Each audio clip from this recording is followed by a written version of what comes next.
আমাদের বিয়েতে আমরা ইসলাম পাই? আমাদের ঘরে ইসলাম আছে? মা প্রতিদিন খেয়াল রাখে তার বাচ্চা স্কুল মাদ্রাসায় গেছে কিনা, মা প্রতিদিন খেয়াল রাখে তার বাচ্চা হোমওয়ার্ক করছে কিনা।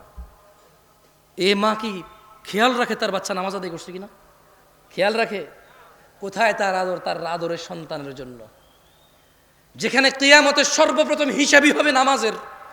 ফাইন সলুহাত, যার নামাজ ঠিক থাকবে তা সে জিতে যাবে, সফল হবে।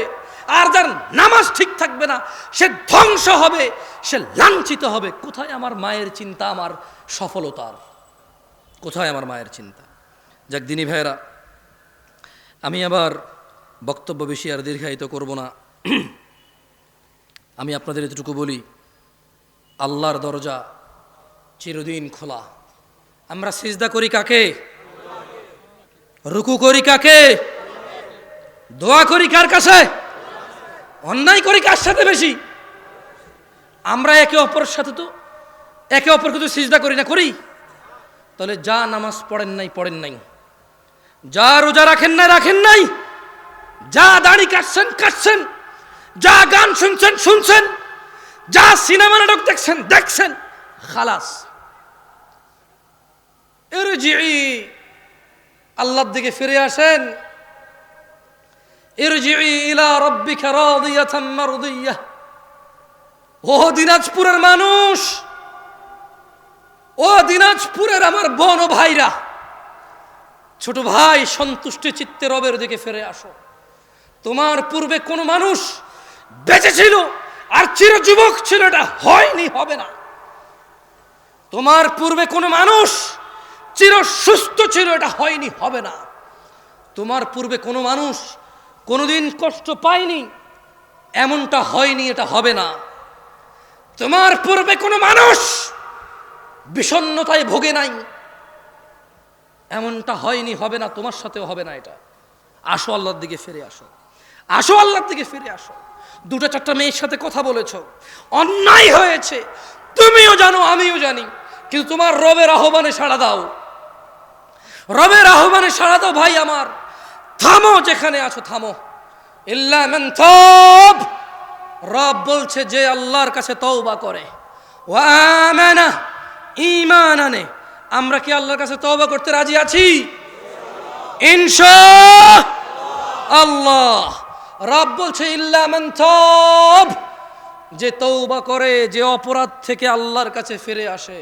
ওয়া আমানা, কার প্রতি ঈমান আনে? ওয়া আমিলা আমালান সালিহা, এবং যে সৎ কর্ম সম্পাদন করে। ফাউলাইকা ইউবাদদিলুল্লাহু সাইয়্যাতিহিম হাসানাত, আল্লাহ বলছে অপরাধীর অপরাধ যতই হোক না কেন আমি তার সমস্ত গুনাহকে নেকিতে পরিবর্তন করে দেব। ভাই, তুমি তোমার অপরাধকে নেকিতে পরিবর্তন করো। This is your only chance. এটা তোমার একমাত্র সুযোগ, এই পৃথিবী, এই জীবন, এই নিঃশ্বাস, এই সুস্থতা, এই স্বাধীনতা, এই সুস্থতা, এই স্বাধীনতা, এই যৌবন, এটা তোমার একমাত্র সুযোগ গুনাহকে নেকিতে পরিবর্তন করার। নিঃশ্বাসটা যদি বের হয়ে চলে যায়, যদি তুমি এই পৃথিবী ছেড়ে চলে যাও, বিশ্বাস করো তোমার গুনাহ থাকবে। তিনি তোমার রব, তিনি জানে, তুমি জানো, আমি জানি না কি হবে। তবে শোনো, তিনি ঘোষণা দিচ্ছেন, এটা কোরআনের আয়াত, এটা তুমি বলতে পারবে না হাদিস জয়ীফ, হাদিস জাল, এটা আহলে হাদিসের, এটা ওয়াহাবির, এটা লামাযাবের, এটা হানাফির, এটা শাফির, এটা বলার সুযোগ নাই। এটা কোরআনের। এটা কিসের? এটা কিসের? তিনি বলছেন গুনাহ থেকে ফিরে এসে তওবা করে ভালো কাজ করলে সমস্ত গুনাহ নেকিতে পরিবর্তন হবে। This is your only chance brother. আমি এর চেয়ে বেশি তোমাকে আজকে আর ওয়াজ করতে পারবো না। আমার কাছে আর কোনো ওয়াজ বাকি নাই। আমার এখানে লেখা আরও আছে প্রায় 2 পৃষ্ঠা, বলা যেত, কিন্তু আমি সমীচীন মনে করছি, আমি বিচক্ষণতা ভাবছি যে আমার মনে হচ্ছে এই জায়গায় আমার স্টপ করা উচিত এখন। কেন? আমি আমার ভাইদের বলে দিছি, তোমার জীবনের গুনাহ যেটাই হোক না কেন, নেশা সংক্রান্ত, জানা সংক্রান্ত, নামাজ সংক্রান্ত, গান বাজনা অশ্লীলতা সংক্রান্ত। তুমি যদি আজকে থামো, যদি দৃঢ় পরিকল্পনা করো যে না, যা হয়েছে হয়েছে, খালাস, যদি আমি মারা যাই তাহলে আমার সর্বনাশ হয়ে যাবে, যদি আমি মারা যাই আমার সর্বনাশ হয়ে যাবে, আমি বরং থামি, মাপ চাই, কিছু ভালো কাজ করি, আর বলবো ইয়া আল্লাহ আমি থামছি তোমার ভয়, আমার চাইতে তুমি ভালো জানো, সো আমি তোমার প্রতি ঈমান আনছি, এবার আমার গুনাহকে নেকিতে পরিবর্তন করো ইয়া আল্লাহ। আকুলু কওলি হাযা ওয়াস্তাগফিরুল্লাহ লি ওয়া লিসাইরিল মুমিনিনা ওয়াল মুমিনাত ফাস্তাগফিরু ইন্নাহু হুয়াল গফুরুর রহিম। আমি আল্লাহর কাছে আমার জন্য ক্ষমা চাই, আপনাদের জন্য ক্ষমা চাই।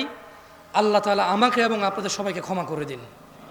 আমার ত্রুটি তিনি মার্জনা করে দিন, আমার ত্রুটি তিনি ক্ষমা করে দিন। আমার অসংলগ্নতা, আমার আচরণের খারাপ যেই উদাহরণগুলো আছে যা আপনাদের কষ্ট দেয়, যারা আপনারা আমাকে ভালোবাসেন, ছোট ছোট ভিডিওতে যখন আমার কিছু মানে অন্যরকম আচরণ আপনাদের কাছে আছে 10 সেকেন্ড 5 সেকেন্ডের, আপনারা যারা কষ্ট পান, আমি আপনাদেরকে কষ্ট দেওয়ার জন্য আমি ক্ষমা চাই, আপনারা আমাকে মাফ করে দিয়েন।